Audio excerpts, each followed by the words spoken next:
This is the Coffee Playdate podcast, and I am Dr. Olga Deengar, hospitalist, mom of 3 under 6, and a life coach for women physicians and professionals. On this podcast, I spotlight entrepreneurs and doctorpreneurs who are doing incredible things beyond traditional medicine.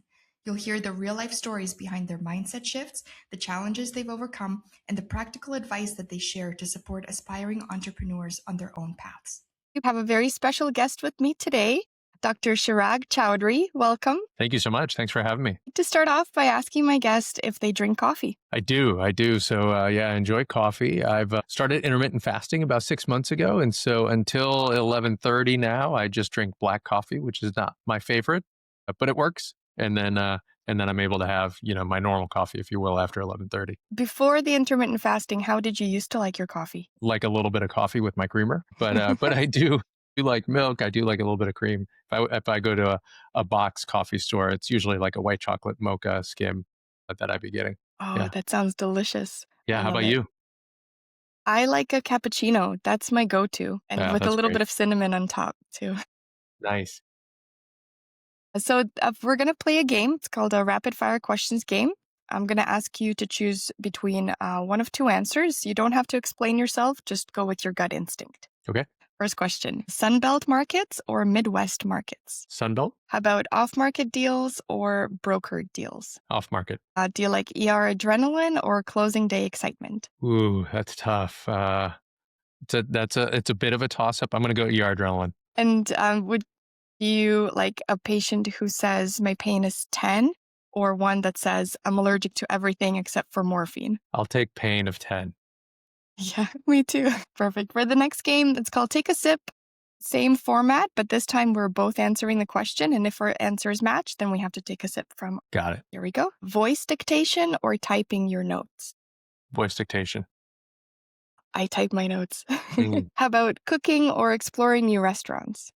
Exploring new restaurants. Me too. All right. I'm not a cook at all.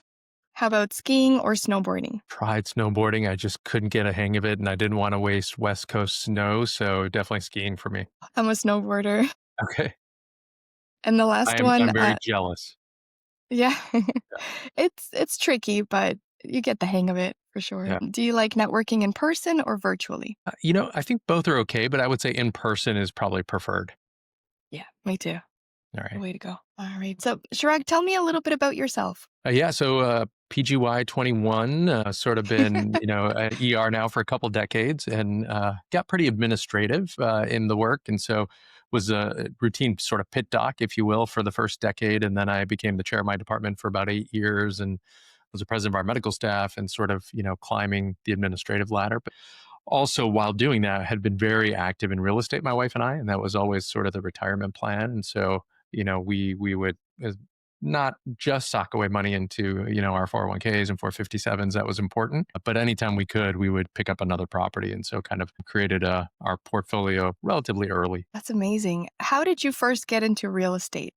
So I knew it was something that we always wanted to do. And when we moved into Maryland, actually for residency, we figured residency was, brutal. It was tough. And we're like, let's have a couple of kids. So we had both of our kids during our first and third year of residency, but we sort of had that planned. And so we actually bought a house during residency, lived a little bit outside the city just to be able to start the family. And then we sold that, and we sold that just after 3 years for a healthy profit. And that sort of started the wheels really kind of turning to say, let's do more of this. And so started getting in early attendinghood, we were very busy. And so we wanted to be landlords without sort of being landlords. So we bought model homes from a national home builder, and they didn't want to own them, but they would sell for 2 or 3 years their community. And so we would own the home, but our renters were the home builder. So nobody was actually living there. They were just showing the home.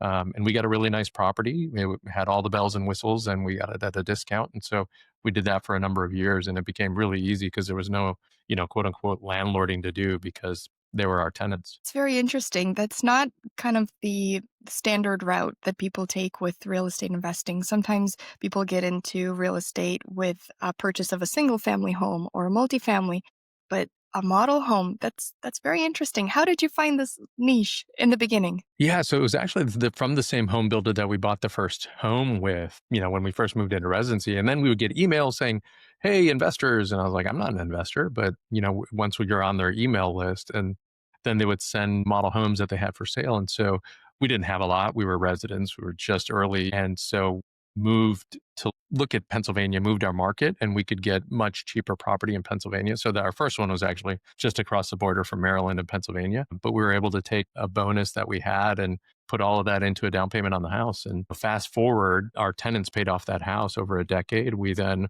1031 that into an Airbnb down in Florida that we paid nothing for. It was all based on that exact same sort of initial down payment that we put in 15 years ago now. And now that cash flows more than 5 times a year what we, initially put down. So it's just sort of how Wow. quickly you can kind of build wealth doing some of those things. Yeah, there's definitely a lot of opportunity. And what about doing syndications? I know you're very much first in that. How do you Yeah. organize them? Do you have a team that you work with? Yeah. Yes, we get together mostly with other physicians. We have probably anywhere from 6 to 10 different folks that'll come together on any given deal. And then we spend a lot of time doing due diligence and really, looking into the sponsor, looking into the deal, doing criminal background checks on folks and, doing our own numbers because they'll give you pitch decks and all kinds of things. And, they're always very salesy, if you will. And the numbers are, you can make any kind of spreadsheet look good. And so we really dig into those details and get the numbers ourselves and make sure that we're very conservative in our underwriting alongside them. But yeah, able to do that on scale. And so we'll spend anywhere from 4 to 6 months typically looking at a sponsor and the deal and before we bring that to our family and our friends and colleagues and other folks. But yeah, we do a pretty deep dive. That sounds like a lot of work, which is great. But how do you balance that with your ER work? Yeah, so that's tough. And so it became 2 full-time positions at one point, and real estate very quickly became my mistress, and my wife wasn't having it. And so she's like, pick one or pick the other, but you got to decide. And so I'm the proud owner of a real estate curfew now. And so I'm sort of allowed to work 9 to 5, and 5 o'clock I'm out of the office. And whether that's hospital work that I'm doing or something with real estate. But the nice thing is I'm still administrative at the hospital, and I do about a shift a week now in the ER clinically. And so that affords me some time to be able to sort of balance and juggle other things. But it is a lot of work, especially for folks who are full time. It's a significant time commitment. When you had to walk away from your full-time position as a doctor, did you get any criticism in the beginning? Yeah. Honestly, I think a decent amount, and I think I'm still able to practice in a way that really fills my cup. And so on the administrative side, I'm able to still make impact and meaningful impact for patients and our team members at the hospital, which is great. You know, you almost feel like you're turning your back a little bit on medicine, and not everybody gets to practice medicine. It really is sort of a blessing. It's a privilege to get to do what we do. I don't think we think about that enough, but it's humbling. And then to take time away from that when you could be otherwise helping patients and treating disease, it's a little bit of an internal conflict for sure. But other folks are, why did you waste your medical license? And so you'll definitely hear some of that. And I think, it's everyone's sort of individual decision of how to take that and how to make that work. And medicine, I'll never stop. It's always going to be a part of me no matter what. And it allows you, I think, when you're there and practicing, to be more fulfilled because you don't have to be there, right? I'm showing up because it's a privilege and it's a blessing to be there that day. I don't have to be there, but I choose to. And I feel like your energy level is much different than it used to be when you show up because you want to be there. Yeah, absolutely. I think, yeah, it's super powerful. Are there any other mindset shifts that you needed to have as you were going through this transition? Yeah, I think a lot of times we do these things in silos, and we're not necessarily very public and open about it. And I've been doing real estate for a couple decades now, but I haven't talked about it except for the past maybe 2 or 3 years that I've sort of come out of my real estate closet, if you will. And it's sort of taboo that you have other interests outside of medicine and other hobbies that you enjoy. But real estate is no different to me than skiing and snowboarding, right? I think it's just something I really enjoy doing, and it lets me exercise a different part of my brain than I would in the hospital. And so I think there's no shame in sort of being public about it and letting others know that there's this whole world of opportunity out there that, if folks want to learn about or get involved in, there's just an abundance of possibilities for folks to do. Yeah. So it sounds like it's a lot of fun. It's something that you're really enjoying. But have there been any challenges that you've met along your real estate journey? And if so, how did you overcome them? Yeah, I think, some of the challenges would be just around, honestly, around time and being able to scale, that becomes really hard. And, at some point you want to be able to work sort of on the business and not in the business, right? And sort of be involved in the day to day and all of those things. But to scale requires some effort. It requires teams of people and networking. And so this year was a big sort of putting infrastructure in. And so developing a team that helps me do a lot of my marketing, that allows me to do some of my networking. We've just hired an executive assistant who's going to be working with operations with us, who's starting next week, that we're really excited, and is going to offload sort of a lot of our day-to-day activities so we can be more thoughtful and hopefully scale even bigger next year. So I think it's the who, not how, right?